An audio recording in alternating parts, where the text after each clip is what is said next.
So I figured I should tell you who I am first. I thought that would be a good start. My name is Widder, and I have a private practice outside of here, and I paid for pictures, so I literally just use my pictures whenever I can. Because I put it up there and I was like, that's dumb, why did I do that? You're gonna see me. But it's really like, no, I paid for them and I rather enjoy it. So I am a licensed mental health therapist, and I have experience in juvenile probation, foster care, outpatient therapy, and in schools. So the majority of my time has been spent in schools, both in Illinois and in Texas. Basically, I've worked with kids and teenagers since 1995, and I always expect that somebody would be like, wait, I'll like try to do the math, because like in my mind I'm like, I look so much younger, but like somebody just do the math real quick. The history of my position as the District Wellness Coordinator is that it was a grassroots movement. So if you've heard this story before, I apologize, but I do really like to share how the Wellness Coordinator came to be. So in 2008, a group of parents got together after our community lost 4 students to drugs and alcohol. And they banded together and they decided they really need to help our community and our school district face the reality, which is we have issues with drugs and alcohol here in Alamo Heights. So they banded together, they raised enough money to fund my position for a year, which was fantastic. And then the Alamo Heights School Foundation jumped in and they raised enough money to have my position exist in perpetuity. So that's really exciting. So the position's been around since 2010. And this is my 6th year, which flew by, truly. So you might be wondering, like, how does the substance use lady connect to perfectionism? But you will find out, because I am going to talk about that. I have a whole list of issues that kids struggle with that connect down the road to substance use and substance abuse. So let's start with what it actually is. What is perfectionism? A formal definition from the dictionary is it's a disposition to regard anything less than perfect as unacceptable. I mean, I think we have our moments, right, where I feel that way. I was chuckling as I was putting together this presentation thinking, I think I'm being slight perfectionist with this. Like, this needs to be perfect. And I got here and couldn't use my TikTok video. And I had a stain on my shirt this morning. This isn't what I was going to wear. I washed it, I dried it, it didn't work. That's okay. But you know, we all have our moments, but really this is a disposition where it is pervasive in a person's life that they don't accept something less than perfect. So in other words, like establishing unrealistic goals for yourself, wanting or needing to be flawless, or believing that nothing is worthwhile unless it's perfect. Anyone have struggles with that from time to time? Yeah. The flawless part was me today. You have no style or sense of fashion. I think that depends on what you're... No. That wasn't a question. There's some reason that my coffee isn't here. Has she died or something? I don't understand why it's so difficult to confirm appointments. No, I'm so sorry, Miranda. I actually did confirm last Details night. of your incompetence do not interest me. Yes. Oh, it's so good. And she is a great example of perfectionism. And very entertaining and funny, but not if that's your boss. Like, not if that's your child. So why do people develop perfectionism? There's 3 primary reasons. One is very clear with a boss, probably, which is control. Another is self-esteem and value. And the third is ensuring that others see you the way you want to be seen. So it doesn't always match what's happening on the inside. So you could have very low self-esteem, not feel great about yourself, and still want to present this image that I've got it all together and it's perfect. But all in all, it takes a lot of energy. Bless you, bless you. Ooh, that's a good one. It takes a lot of energy to be a perfectionist. It's quite exhausting. So, any questions so far? Okay, so here is the meat of it. How does it develop? The first way, there's two different ways. The first one is self-oriented, and this one is internally driven. So this is the person who's saying to themselves, I need to be better than everybody else. This is my goal. These are typically kiddos whose parents are asking them to ease up. They're saying, honey, it's okay if you get a B. Like, I don't care. You don't have to get 100. Take a breath. You don't have to be involved in everything. And the kid's like, yes, I do. Yes, I do. The second one is socially constructed. And this one is somebody who's driven towards perfection by external forces. They have this belief internally that others expect them to be better than everybody else. So it could be they believe their teachers think that, or their parents think that, but they're believing that it's what the world expects of them. It doesn't mean that you can't have both of those forces happening if you're a perfectionist. It just means one is more pervasive than the other. So if I'm internally, self-oriented, then I could also have parents that are saying, yes, you need to do this. You have to get the excellent grades and do everything that we're asking you to do. Any questions on that? I really love this little icon, so I'm just gonna kind of let it sit there as it blinks at you. So what exactly does perfectionism look like? This is where I would love some feedback. Maybe Miranda inspired you to think about what a perfectionist might think, feel, or act. Maybe you know somebody who's a perfectionist. Maybe you are a perfectionist. But if you don't mind getting out your cell phones and either using the QR code or using the website, it will be anonymous, your input. But I would love to know your thoughts on something that a perfectionist might think, something they might do, or how they might feel.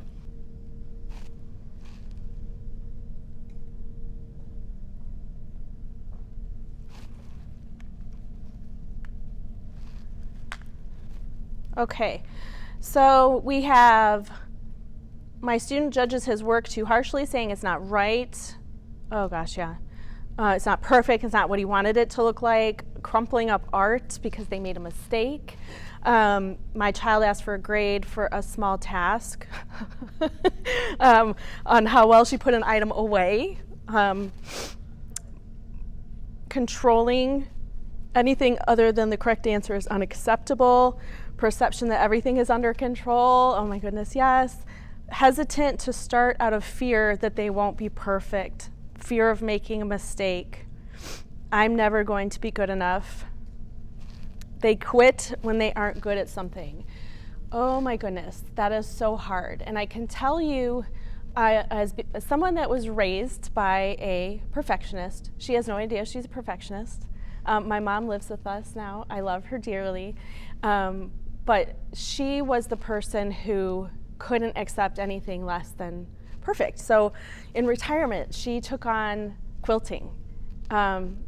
She has this beautiful room in our house that has so much fabric. I mean, so much fabric.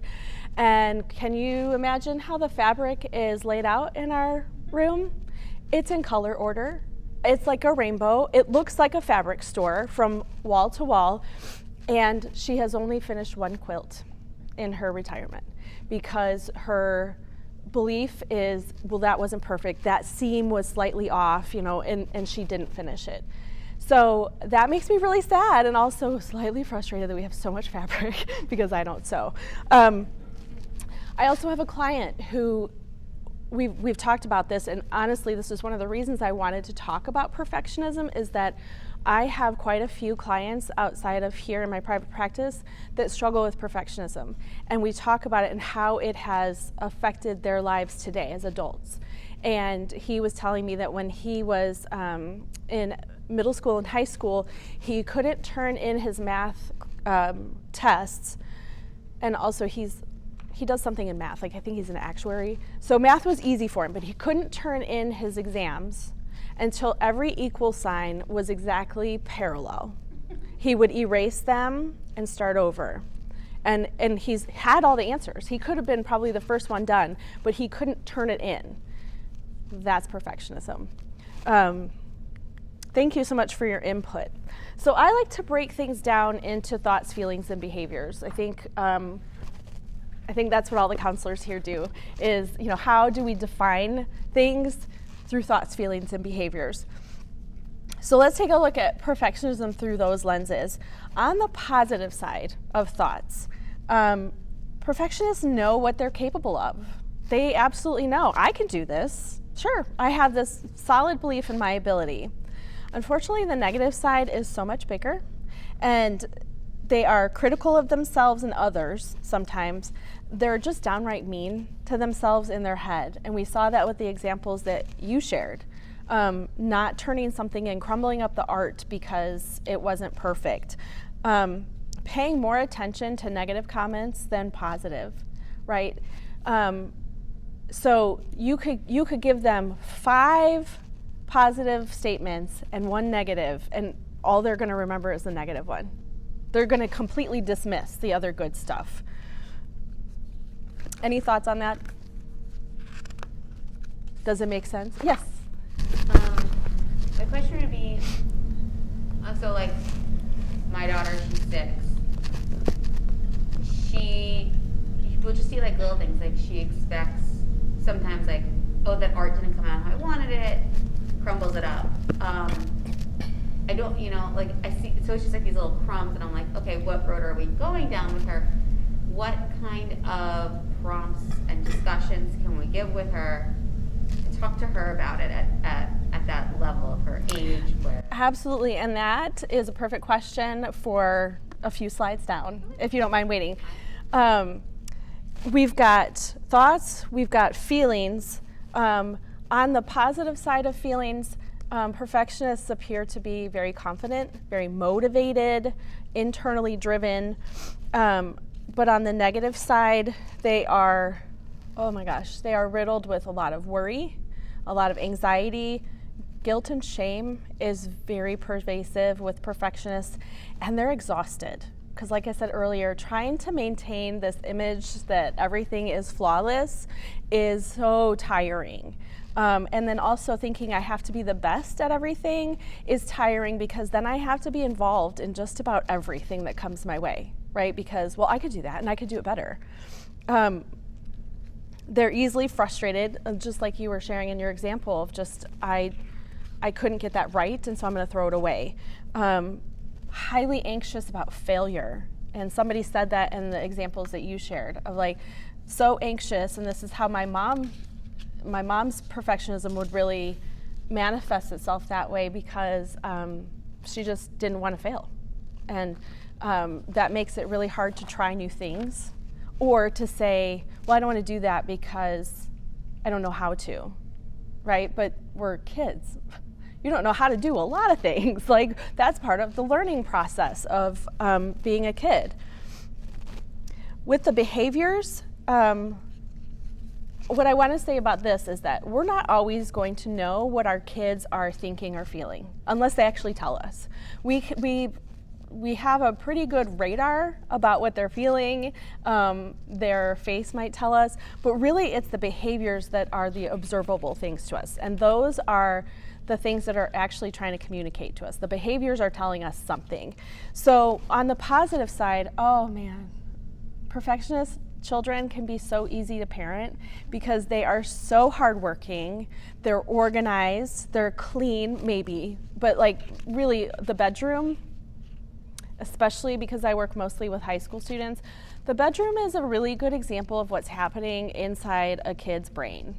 Right? And so by the time they get to middle school and high school, there's so much happening. Their rooms look like something has exploded. But a perfectionist room almost always looks very organized. Everything has its place. We know how to find it. And oh my gosh, that's so great and easy to parent, right?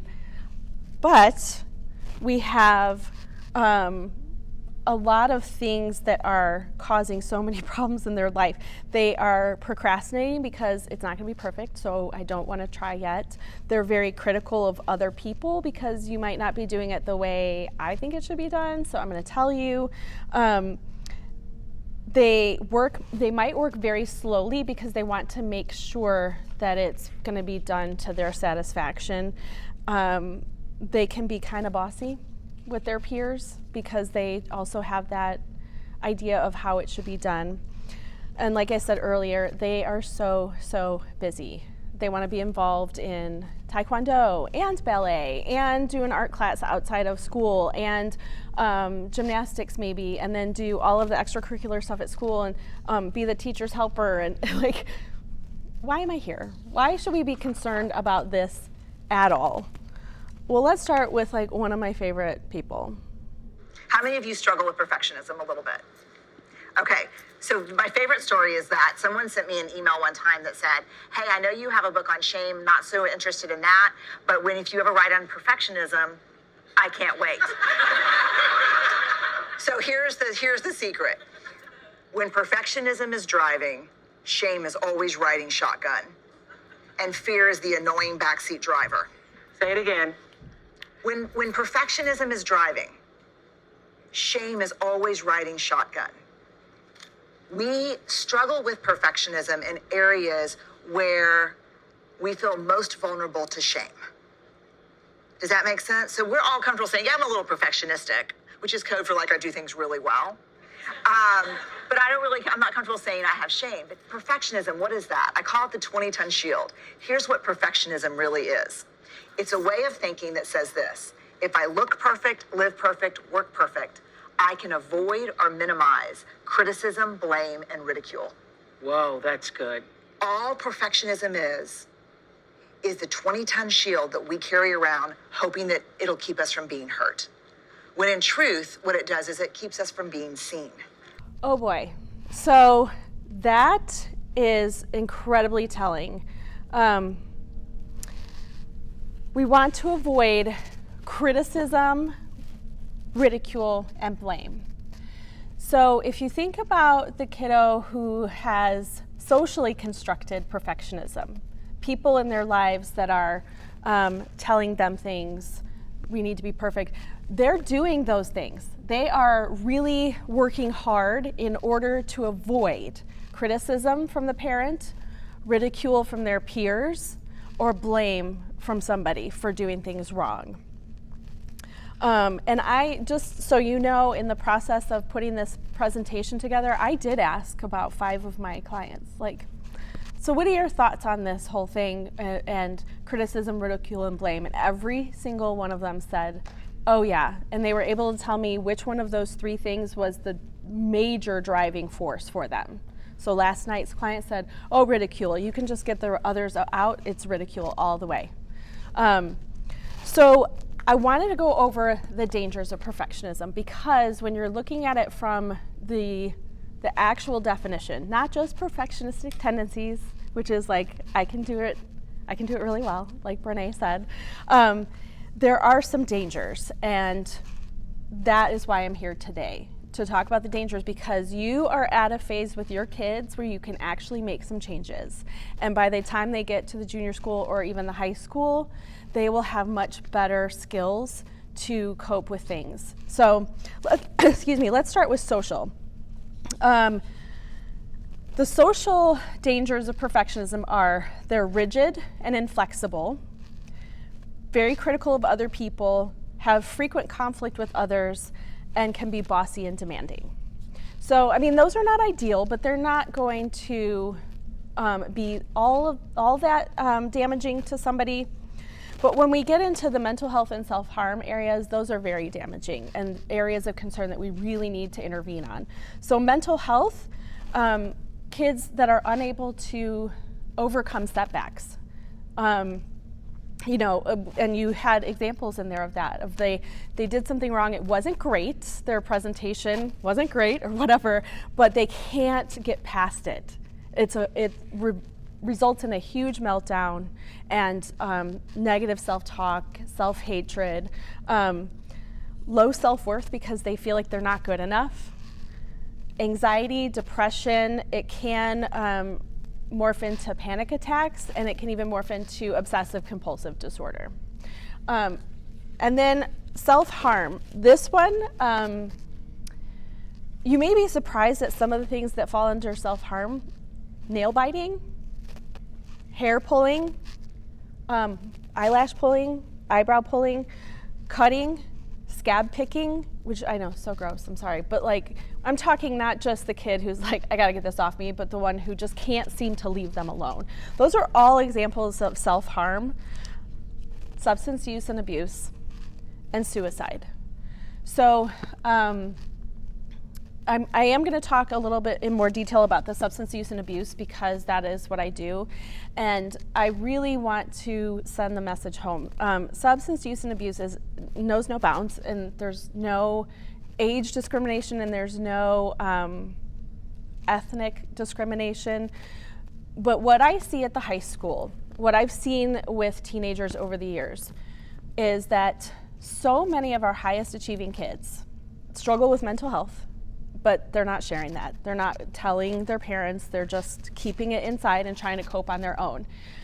And so many of our high achieving kids, the ones that are doing excellent in school, that are in all AP classes and really, really excelling in those classes too, which by the way, I never would have been able to, ever.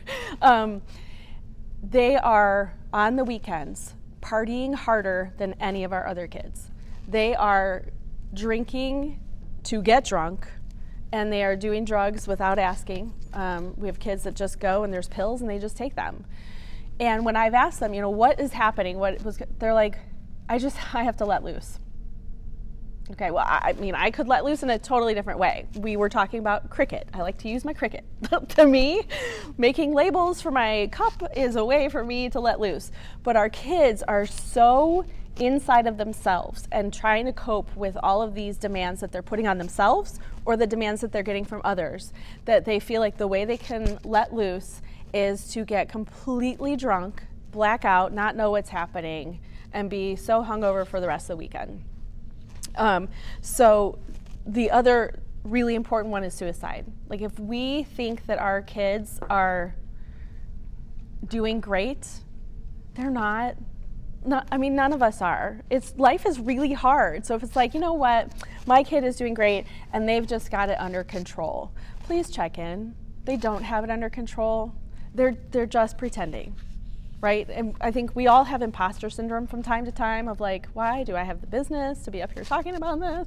I don't know. But our kids deal with imposter syndrome all the time. They're going through the halls of the school going, I don't know what I'm doing.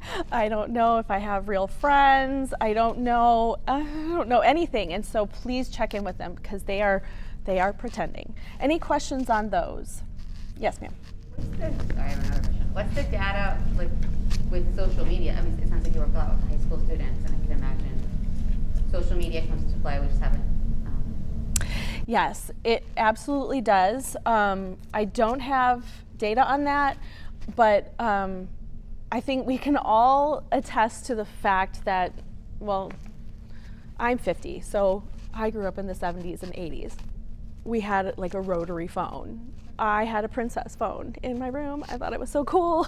Princess phone, it looks like this. I have social media, and I will often tell kids, like, I'm so lucky that my mistakes were mine and they were private. It was only shared verbally, and then I could intervene at some point and be like, that's not true, before it kept going. Nothing is private for our kids. Nothing. Like, they get onto social media at some point, they will tell their parents that they're not on social media, but they find ways to get on. And perfectionism with that socially constructed piece, and I'm about to actually, I'll just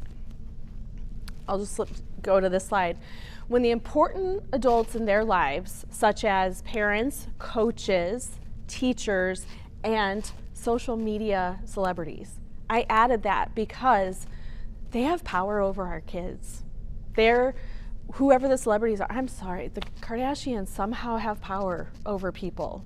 And when those adults are critical, are perfectionists themselves, or are unrealistic, then they are helping to construct a perfectionist. So to your point, social media is centered on perfectionism.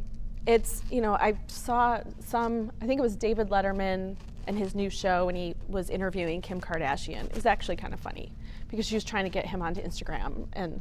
But he was asking her, like, so if you post this on, Instagram right now, you're telling me people will go in droves to buy this little thing. She's like, pretty much. But it's true. They have so much power. And then she was the one who said, well, okay, for like one picture that I'll post, sorry, that's my impression of her. One picture that I post on Instagram, I'll have taken like 85 pictures to get one. And then our kids are like scrolling and they're like, oh, she's so perfect. But she's also had plastic surgery, and it is an unrealistic. So looking up there, it's unrealistic, social media is. My picture that I posted of just me with my little slide this morning of like, come on down to Woodridge. So like, it looks great, but like, I didn't say that I was nervous. I haven't really done a presentation in a while. So I bought new shoes for it. I did. I did. I was like, I'm gonna make myself feel good with some new shoes. Like, it was just a picture of like, look, I'm sparkly and shiny and I'm so excited. It's just unrealistic. But when all of the adults in a kid's life are doing one of these things, if they're critical. So with critical, I want you to remember it's criticizing them, but it's also criticizing other people. So and we know those people who will sit in the car and they'll just critique everybody. People watching is a fun thing, right? But if I people watch with my kids and I'm like, who let her out of the house dressed like that? Or like, oh my God, that is the silliest outfit I've ever seen, or that haircut is terrible. Your kids are listening to that, and it's being logged away as they're not good enough, maybe I'm not either. So you have to be very careful with criticism. It has to be sensitive and thoughtful. Adult perfectionist parents do things for their kids a lot of the time, because it goes back to, well, I can do it really well, so I'm just gonna do it for you. But that's not allowing kids to have the opportunity to try and fail. So it goes back to that fear of failure. If I haven't really been given that chance, like in a safe environment with my parents, to try things and fail, then I'm not gonna really wanna do it at school because I don't know how to. And I'm scared to be criticized, ridiculed, or blamed. So I'm not just gonna try at all. It can be, but it's, nature versus nurture, I believe it's a little of both. Yeah, because definitely mental health issues are inherited. If you have depression on both sides of your family, sorry, like the chances are pretty high. If you have alcoholism, even on one side of your family, it's 50%. So yes, there are some traits that are inherited, but so much of it is nurture. So much of it is, what's happening around them. With adult perfectionists, having really strict or rigid rules for how you should behave. How you should behave in the home, how you should behave outside of the home, how you should behave at school, how you should behave with your friends. And that doesn't, again, it goes back to trying and failing. So if it's very rigid rules, then they don't feel safe enough to try things and fail and be like, well, okay, I tried to be friends with that person. That was an epic fail. That didn't work. But if it's like, no, we are only friends with these people. We only do these things. So we dress this way. Then there's no room for practicing. Does that make sense? With being unrealistic, and this is something that's kind of developed over the last decade or so, is giving them too much praise.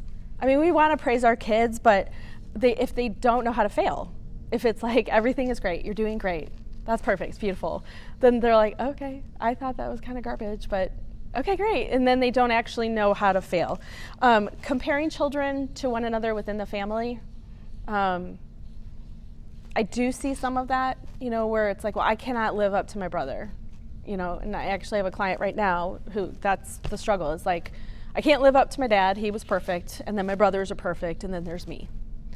Like, do you want my slides? Like, no one's perfect, let me. And then also not accepting any mistakes.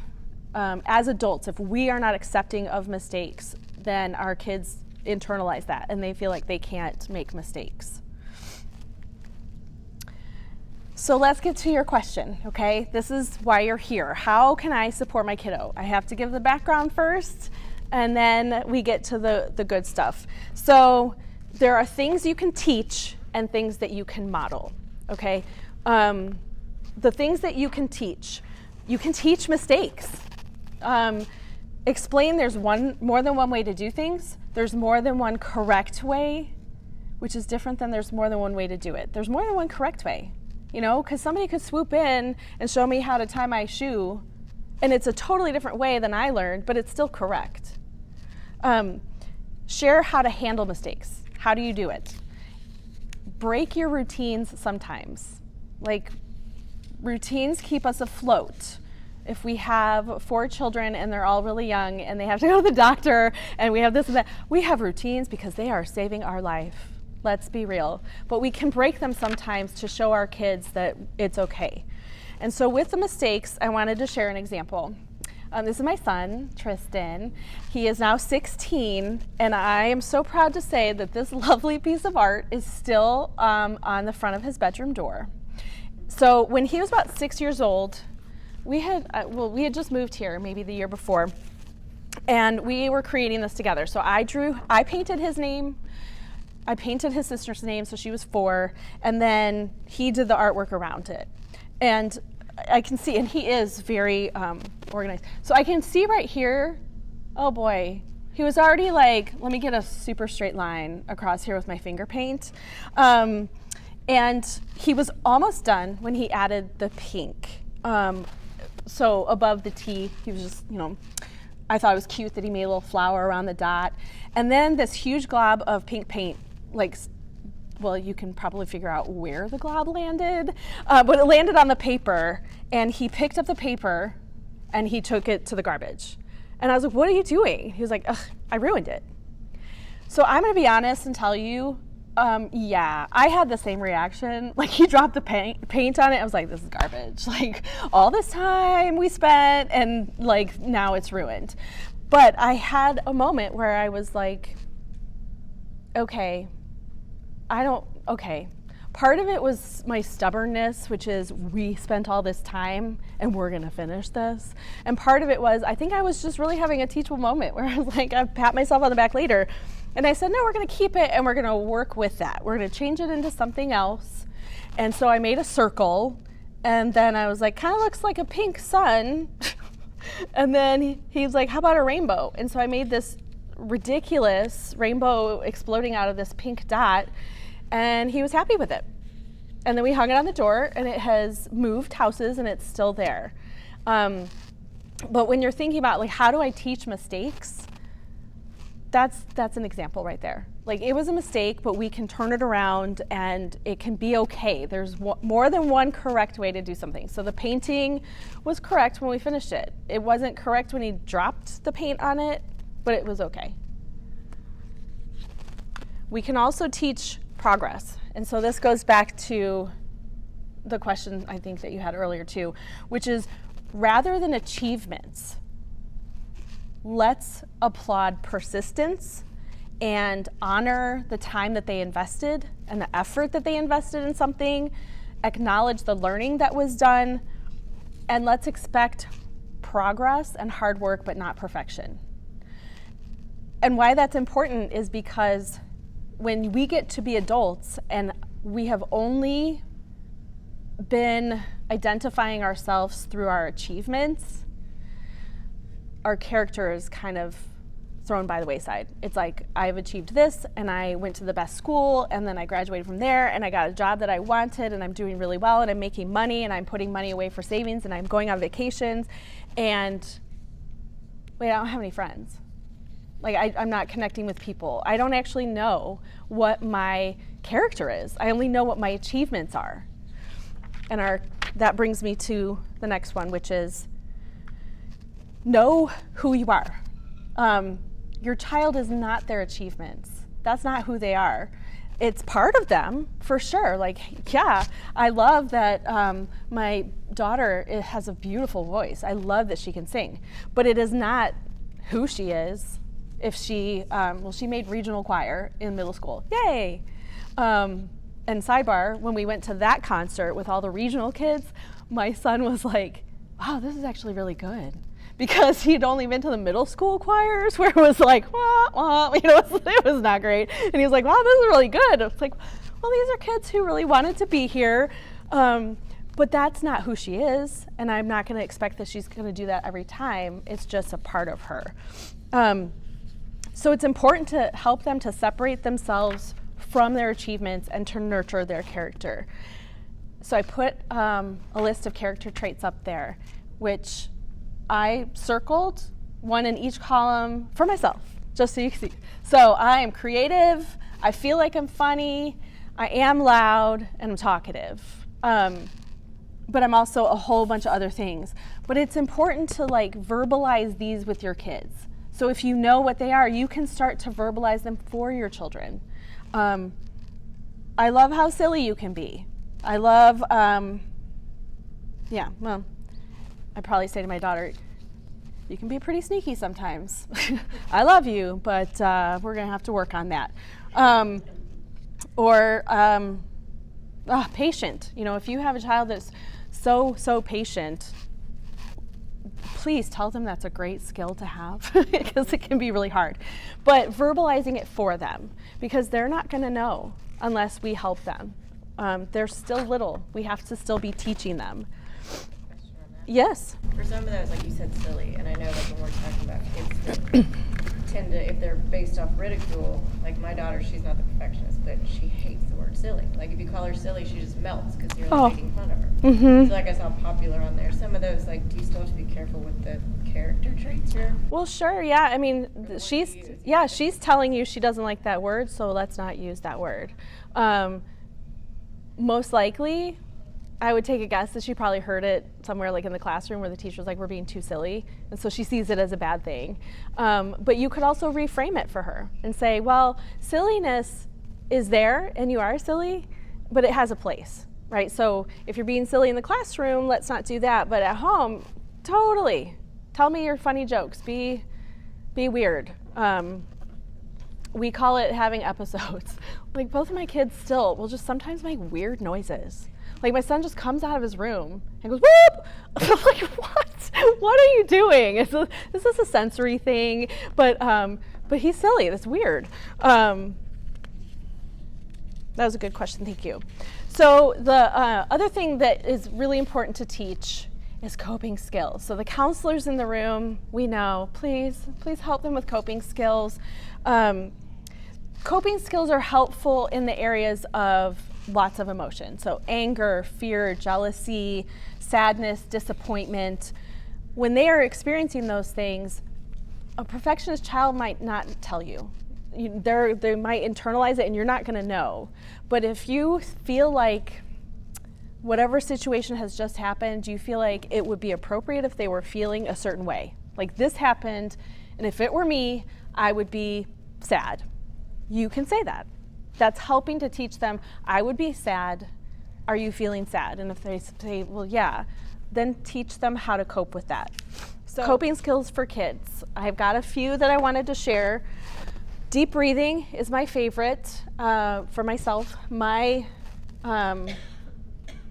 wish my children would use it more, when they're frustrated, because deep breathing isn't just, it's very slowly and methodically taking a lot of air into your lungs and then slowly breathing out as if you're breathing through a straw.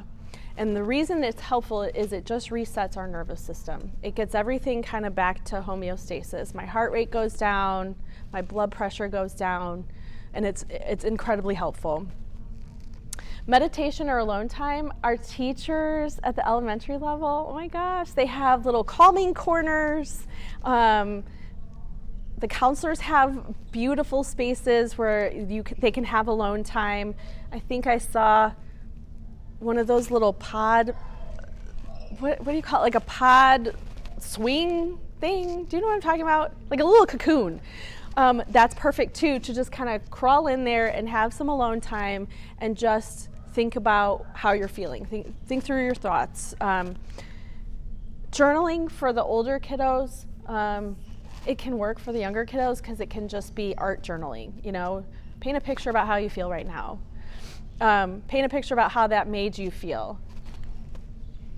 Journaling is really great for the middle school and high school kids, and they will do it. Sometimes with guidelines, you want to tell them, you don't have to write complete sentences. It doesn't have to be beautiful. It doesn't have to be, especially with perfectionists, it does not have to be a work of art. This is just you getting your feelings and your thoughts out of you. Because if we don't get them out of us, they just go with us and then find a way out later, which is why coping skills are so important. We have to help our kids get their feelings out. Art or creating anything. Art being creating art, or even we have lots of coloring books at the high school. Because when kids come in, we now have what we call a reset room, which is a space where if the kids come down and they're really distraught and they don't feel like they want to talk right now, then we can put them in the reset room and they can calm themselves down. And more often than not, I'll come in and they will have found the coloring books and they're sitting there coloring. Positive self-talk, please help them learn positive self-talk. I did it this morning. It was not great because I got all the way in. I parked really far away. I got all the way in. I set myself up, and then I realized I forgot my phone, which I don't need my phone, but I thought I was going to. And I was like, oh, you're so stupid.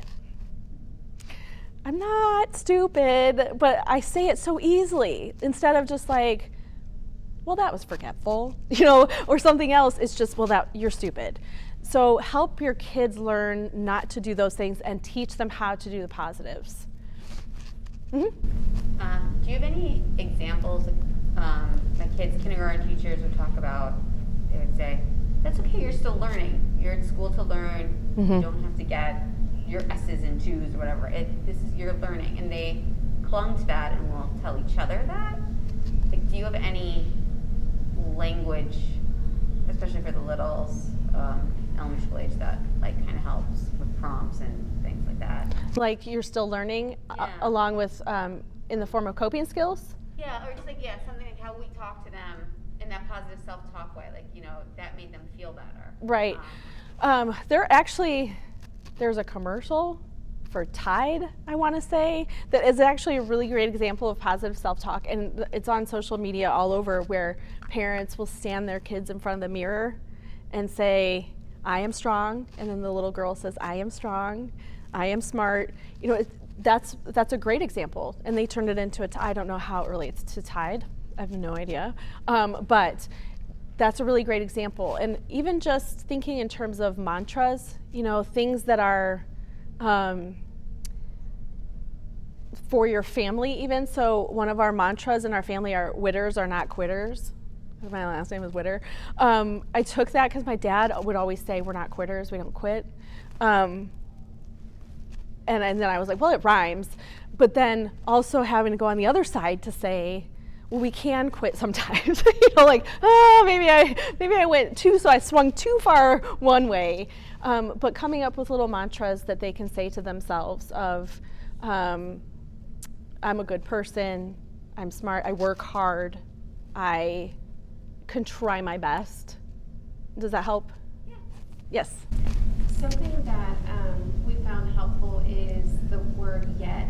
If you just add the word yet. Adding the word yet. Because sometimes my daughter will say, oh, I just can't do it. If she's learning a new concept in math, or if, writing a letter, I can't do it yet. That's beautiful. And so it kind of softens it a little bit. It really does, and it also takes away that finality of something. Of like, if I didn't get it right then, I'm done. I'm garbage. This is garbage. But just saying yet means there's room for learning. There's room for growth. There's room for practice and trying again. I can go back to the beginning and do it again. I can make a silly rainbow over the T. Thank you so much for that. And then, of course, the one I had to put in the middle is talk to somebody, because That's what the counselors are here for, but also encouraging your children to talk to you, but simply by, tell me how your day is, tell me how you're feeling. I'm surprised still, even after all of these years of working with teenagers, I am surprised at how many teenagers cannot articulate their feelings. They don't know what they're feeling. It becomes a big pool of lots of emotion, and they can't articulate what it is. So starting now at these ages is perfect. When you see them, because remember, those behaviors are what we're going to see first. So when you see behaviors and you feel like the behaviors are communicating something, verbalize that for them. You know, it looks like you're really angry right now, which is funny. Like they're chucking stuff across the room and it looks like you're really angry right now. But that's helping them to articulate, yes, that is what's happening with me right now. I feel like maybe you're pretty sad. Can you tell me what's going on? And just talking to them, because it opens up so many lines of communication for them to continue talking to you, not just when things are great, but when they're not great. Yeah. The talking to some of the school counselors are really helpful with that, because my daughter's in 5th grade now, but when she was in 1st grade, kind of along the lines of, perfectionistic adults, just like there's parents, there's also teachers that can be perfectionistic. Absolutely, yes. And in 1st grade, she felt a lot of pressure from her teacher about, there was so much focus on productivity, and when she wasn't getting it done all right, she just started to feel it was crumbling. So I could tell that was really affecting her, was just, the fit there for her, for a class, right, for a teacher. And I reached out to her school counselor just so she would have a safe place while she was at school. And, and Miss Boyer is awesome. She knows my daughter very well. But 1st grade, it got to the point to where she didn't want to go to school. She was so afraid of not being able to keep up, of not being able to get the work done on time, and disappointing her teacher. And so Miss Boyer was so great in being able to provide that safe place for her when she just needed to get out of the classroom and breathe, and so that's been really helpful. Thank you so much for mentioning teachers, because that's a really great point, that teachers have their own personalities as well, right? And so you're exactly right. Some of them can be very perfectionistic. I envision that they're less perfectionistic in the elementary school, but that's not true. And to your point, it's not true. Certainly at the high school, we see a lot of that, of just with the expectations being very high. But the counselors at school, who are all here today, they're all phenomenal, and they're here to help your kids. And I went back to the slide because just that alone time is something that school counselors can provide. I just need to get out of the classroom for a minute and just regroup and have a safe, to use your word, a safe, comfortable, loving adult who says, it's okay, we're gonna be okay. And to also then give them some coping skills. Let's do some deep breathing. You wanna color a little bit, you wanna do something. I forgot to mention physical activity. I just looked over and saw that one and realized, oh, that's such a great one. But it doesn't have to be like, we're gonna work out. No, I know I should. I know I should. But it could just be a walk. Let's just take a walk. I've had some really great luck with kids at the high school level with panic attacks and really being in a state of intense anxiety. Let's just take a walk around the campus. Hopefully I have the right shoes on and the right clothing, because it's really hot outside. But when we get back, that has reset them too. Because I heard a study about the science of why certain types of therapy work, because there's a type of therapy called EMDR, and it works with eye movements. But it works because when we walk, our eyes move so quickly back and forth, we don't realize it, but it's helping to process information. So if you are in a state of emotional turmoil, taking a walk will actually help you to process through whatever is hard for you right now. So I was like, okay, well, we're gonna try that. And so we took a walk, and sure enough, it was like, okay, now I feel like I can clearly talk about what was going on when we couldn't find words earlier. But it helps for our kiddos too. Even just making it a lovely routine at the end of the day. Like, hey, let's go take a little walk after dinner. You can tell me about your day. Any other questions on that? I have a slide there that has pictures, but this is a really great list. Practice gratitude. That's a really great plan, and I think if we can make that a routine in our homes, it really helps kids to center themselves on what they're capable of and be a little bit more present. To say, I'm grateful for these things in my life, rather than I have to do this, and I haven't done this, and I haven't finished this, and this, I got a 90 on that test. No, there's a lot to be grateful for. So let's try to focus on that too. Yeah, I like the icon I picked just because I cracked myself up. So yes, we're gonna model things now. Okay, so the first step is to start teaching things. The second step is to model them, to be the model for your kids. So you wanna model mistakes, how you can handle. This can be tough. This can be a tough one for us parents. Don't hide all of your mistakes. I mean, certainly some of them you can, but you don't have to hide all of them. Deliberately take pride in your efforts on things. If you're not a great cook and you tried and it was mediocre, just say that. Like, well, I tried. It was, Dad'll cook next time. And then one of my favorite strategies is to laugh at myself. If I've done something, yeah, I laugh at myself a lot. I, as a child, was very fearful of making mistakes, very fearful. I was the person who didn't try. I just won't try because I'm afraid to fail. And if I try really, really hard and I fail, that's even worse. So I just was pretty mediocre. But on top of that, I'm pretty clumsy, and I have this bad habit of I can tell you, like, probably 10 times I have fallen down or up the stairs, like in epic fashion, where it's like, I don't know how I managed to do it. Initially, I can remember falling down the main stairs, like in my second week of high school. I mean, that's like everybody's nightmare, and I managed to do it, and it was mortifying. It was like, I can't go back to school. We have to move. But as I've gotten older, because yes, some of those epic falls have been as a grown woman, I have learned to laugh. Like, I just really I cannot believe I did that. Like, when I was a probation officer, when I was a foster care caseworker, I fell up the stairs, like in the courthouse, and as I fell, my skirt like flew up over my head. I was like laying there because they were concrete stairs with a metal strip. I had bashed my knee, and then I looked up and realized that the cameras were in, there was cameras. And so when I walked out, all of the security guards just kind of turned. And I was like, and I was limping, and all I had done was I was going in, dropping off a document and leaving. And when I got into the car, my coworker was like, what happened? And I was like crying because I was laughing so hard. I was like, seriously, you cannot take me anywhere. I have to be supervised at all times. Like, they all have seen everything.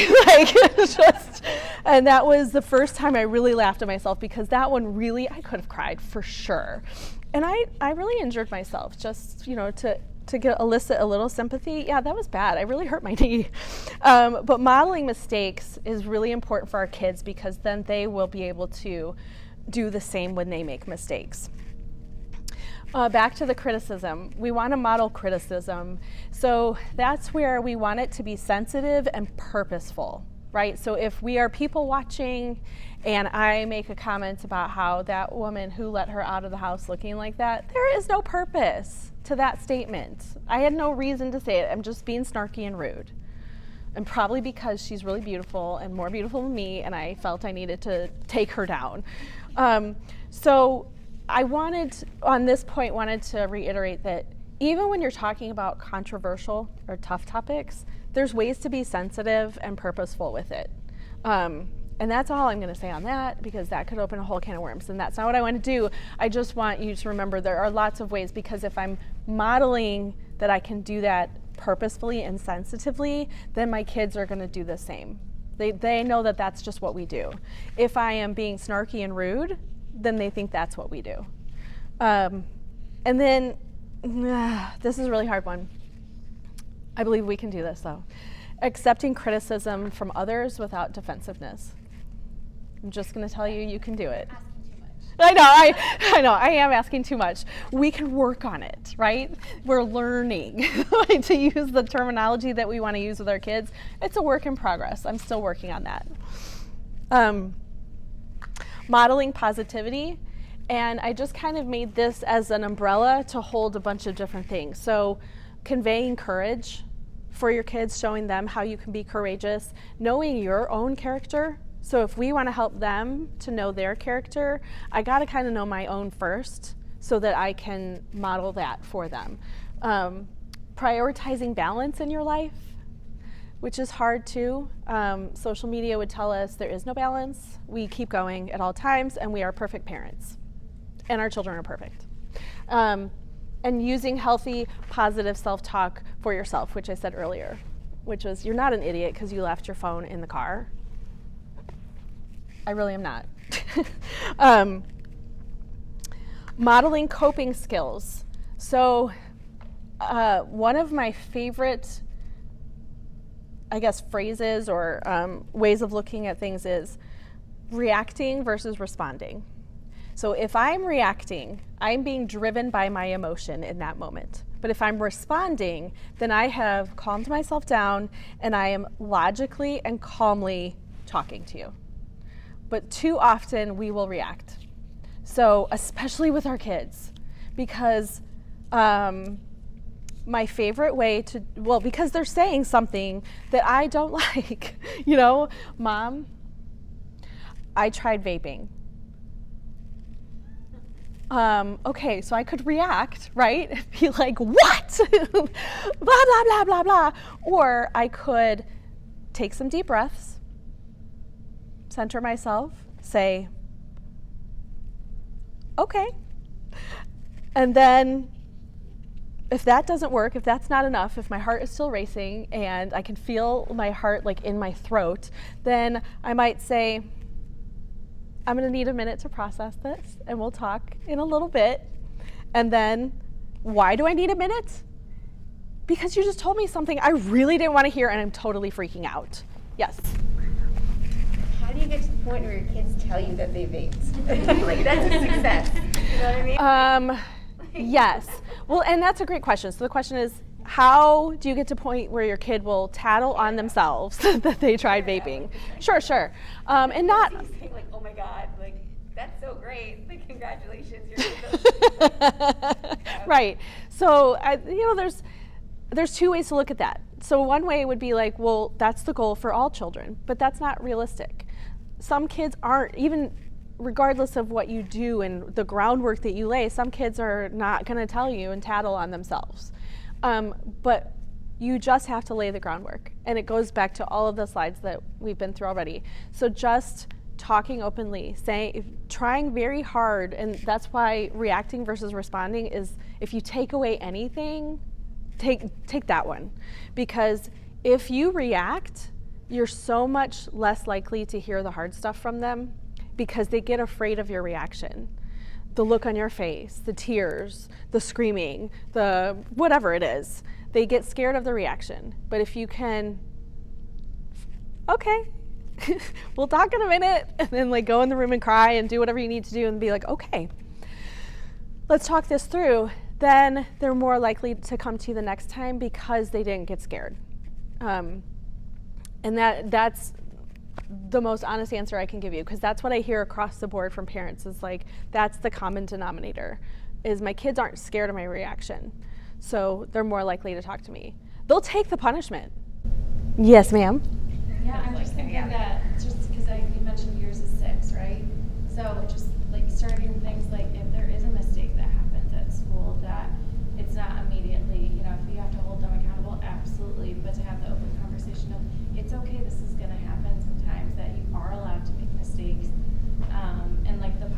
talk I heard you like questioned about earlier.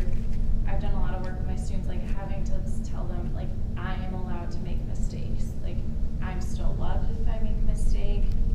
Listing off who cares about them, even if they mess up, whether it be academically or behaviorally, whatever it is, that they know I'm there unconditionally, their teacher's there, you know, their parent, whatever it is. And that's a process to really work through, especially if it's like intrinsic that they have come up with these things. But starting it from a young age with those like little things, you know, whether it's hitting somebody on the playground or you get the progress report home and it's a 60, you know, that, oh, okay, and how can we figure it out together? So when they are older, then hopefully that groundwork, like she said, is laid, but it can be all the little tiny things that happen in a day that might make them nervous that, you know, That's great, and that's Miss Drake. She is our newest counselor in the district, and she's wonderful. We're very lucky to have her at Cambridge. So just for the recording, I'll kind of reiterate the example is that you just want to say, like, you're still loved. You made a mistake. You will have a consequence, but that's okay. We still love you, and we can go from here, and that leaves that room for the learning. And Miss Boyer?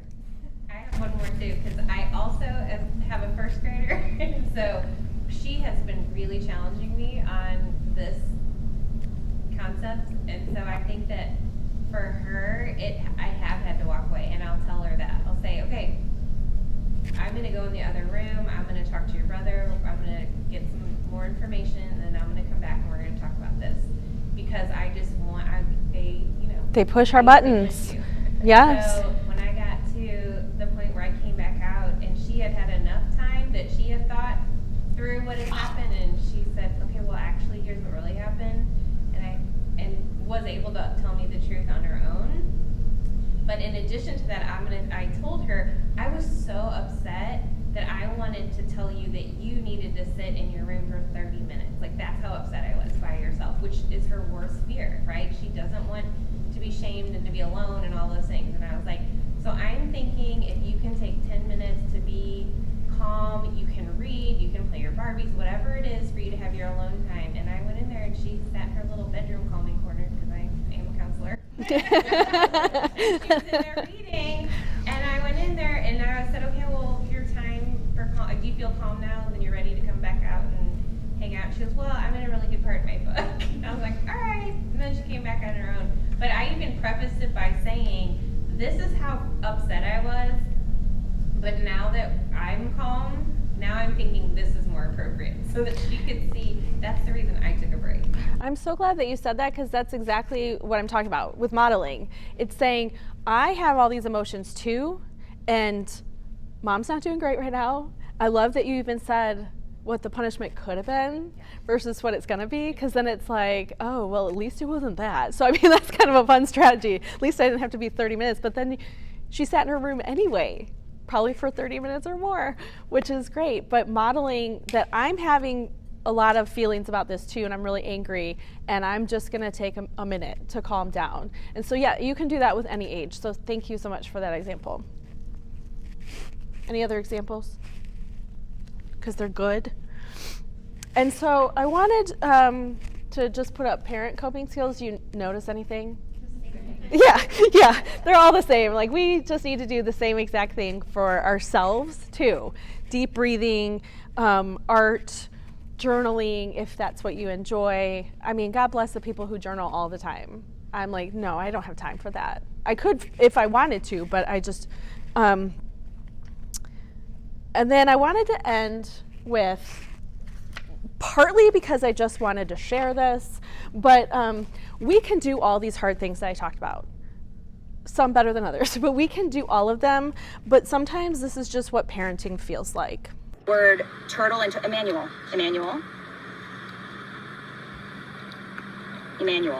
Why animal? I love towards Emmanuel. You are being so rude. And I don't need you to growl at me. If you want to stand right there, that's fine. But you can't, Emmanuel, do not do it. It's like you can't help yourself.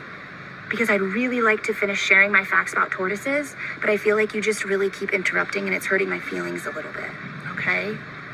So do you think that you could let me finish that? Huh? You think? You think you could? Would mean a lot to me.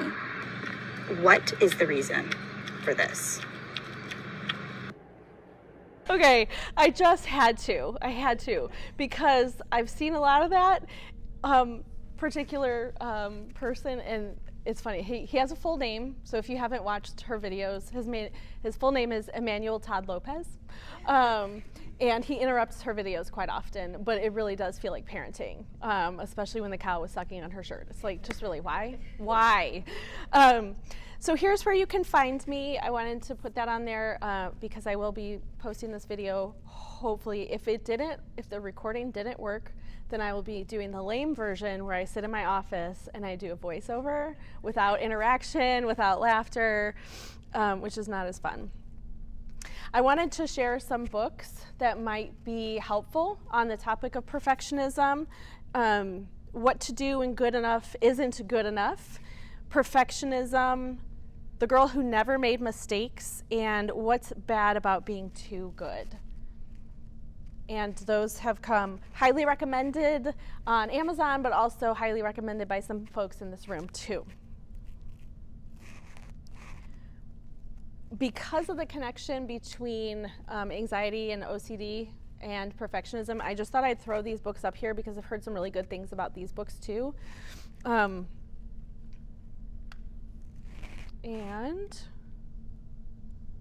any other questions?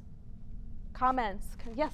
Do you see a lot of like ADD kids have problems with perfectionism? I know that sounds weird because sometimes they're like scattered, but like if they have some insight into it, that then they're putting too much pressure on themselves. I would say my answer to that is I don't see that it's like a correlation, but they can exist at the same time for sure, which then would be even more challenging because a student that has ADHD can be scattered and can really, really struggle, but if you have this internal drive to be perfect, can you imagine how that would feel? So yeah, they can exist at the same time, but I wouldn't say it's like a high percentage of ADHD kids have perfectionism, if that answers your question.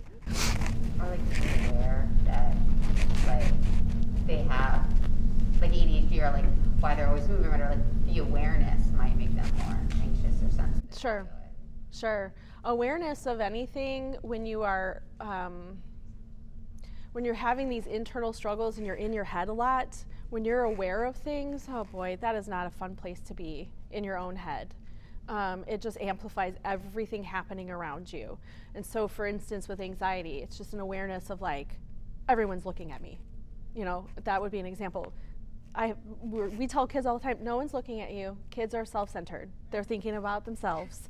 So you can use that with your own kids too, just to remind them, no, if you walk into the classroom, it's simply because you made a noise that they looked at you. If you're giving a presentation, they're thinking about their presentation. Like, they're not listening to you. I don't want to go next. I don't want to go next. You know. So, but kids have this awareness, and it just makes things so much harder.